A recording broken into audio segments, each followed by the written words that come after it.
नमस्कार दोस्तों, मैं आज करेंट अफेयर्स के 2 अपडेट पे बात करने आया हूँ। उनमें से पहला है जर्मलाइन जीन थेरेपी और दूसरा है स्टेट्स ऑफ मैटर मतलब पदार्थ की अवस्थाएं। दोस्तों, हाल ही के अपडेट्स हैं कुछ साइंस एंड टेक्नोलॉजी में, जिनके बारे में हम बात करेंगे। दोस्तों, पहले नंबर पे हम बात करते हैं स्टेट्स ऑफ मैटर की। तो दोस्तों, सभी को पता होगा इतना तो कि पदार्थ की 3 अवस्थाओं के बारे में सभी को पता होगा। एक सॉलिड, उसके बाद से लिक्विड और गैस फॉर्म।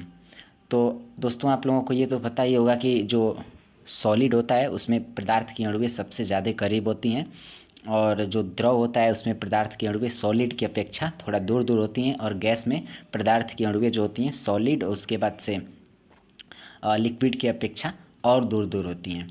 तो दोस्तों, यदि हम प्लाज्मा की बात करें जो इस पदार्थ की चौथी अवस्था है, तो यदि गैस को ही, ये गैस की ही एक फॉर्म है, यदि गैस को ही हम अत्यधिक उच्च तापमान पे गर्म करते हैं गैस को, तो गैस के अणुएं दोस्तों आयनित हो जाती हैं, और आयनित होने की वजह से उनमें इलेक्ट्रोमैग्नेटिक गुण आ जाता है, और इलेक्ट्रोमैग्नेटिक गुण आ जाने की वजह से एक तरीके की लाइटिंग इफेक्ट मतलब जो है वो दिखाती हैं, प्रदर्शित करती हैं, उसी को प्लाज्मा कहते हैं। दोस्तों, आप फ्लोरोसेंट लैंप देखे होंगे, तो उस लैंप में प्लाज्मा ही होता है, जिसमें आपको एक बॉल में कुछ चमकीला टाइप का चमकता हुआ एक लाइट जैसा दिखता होगा, तो वो प्लाज्मा ही होता है। अब दोस्तों, बात करें मैटर के 5वीं अवस्था की, तो दोस्तों इसमें इसको बोस-आइंस्टीन कंडेंसेट कहा जाता है, जिसको हाल ही में नासा के वैज्ञानिकों ने ISS पे, इंटरनेशनल स्पेस स्टेशन पे इसको बनाया है।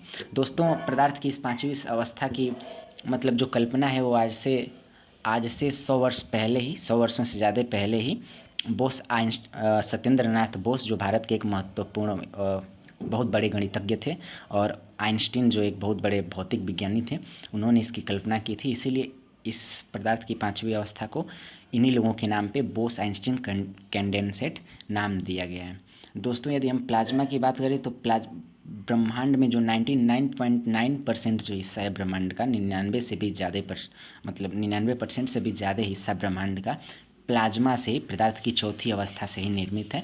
और उसके बाद से बोस आइंस्टीन कंडेंसेट की बात करें तो दोस्तों, इतना तो बताया हूँ दोस्तों आप लोगों को अभी तक मैं कि यदि गैस को आप अत्यधिक उच्च तापमान पे गर्म करते हैं तो वो प्लाज्मा बन जाता है, आयनित होकर उसके अणु।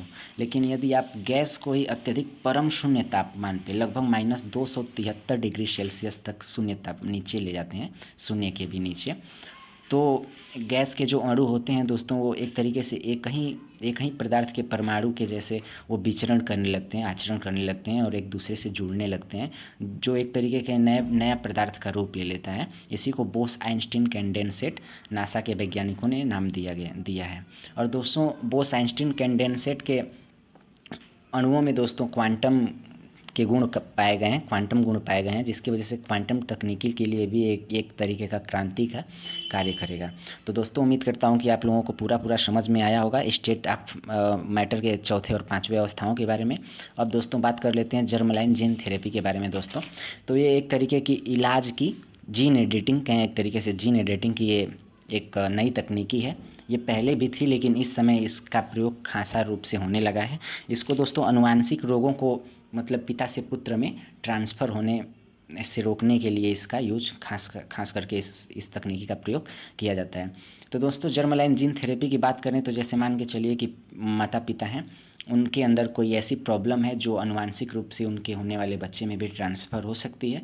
तो माता पिता के जनन कोशिकाओं में, जिसको जर्मलाइन भी कहते हैं, जनन कोशिकाओं में जो DNA होता है उसको निकाल लिया जाता है एडिटिंग करके, और बाहर से उनके माता पिता के जनन कोशिकाओं में एक नया DNA डाला जाता है, जिनमें मतलब किसी भी प्रकार की प्रॉब्लम नहीं होती है, और वो DNA उनके मतलब जनन कोशिका में प्रत्यारोपित कर दिया जाता है, जिसकी वजह से उनका जो अब बच्चा होगा उसमें किसी भी प्रकार की माता पिता की जो बीमारियां हैं जो आनुवांशिक रोगों के रूप में ट्रांसफ़र हो सकती थी, वो ट्रांसफ़र नहीं होती हैं। तो दोस्तों, इस प्रक्रिया को हम लोग जर्मलाइन जीन थेरेपी भी कहते हैं। उम्मीद करता हूँ दोस्तों आप लोगों को मेरे द्वारा दी गई जानकारी अच्छी लगी होगी। दोस्तों, प्लीज़ सपोर्ट कीजिए, हमारे चैनल को सब्सक्राइब कीजिए, शेयर भी कीजिए, हमारे वीडियो को लाइक कीजिए, जिससे हम आप लोगों के लिए ऐसे ही नॉलेज भरे वीडियो हमेशा लाते रहेंगे। धन्यवाद।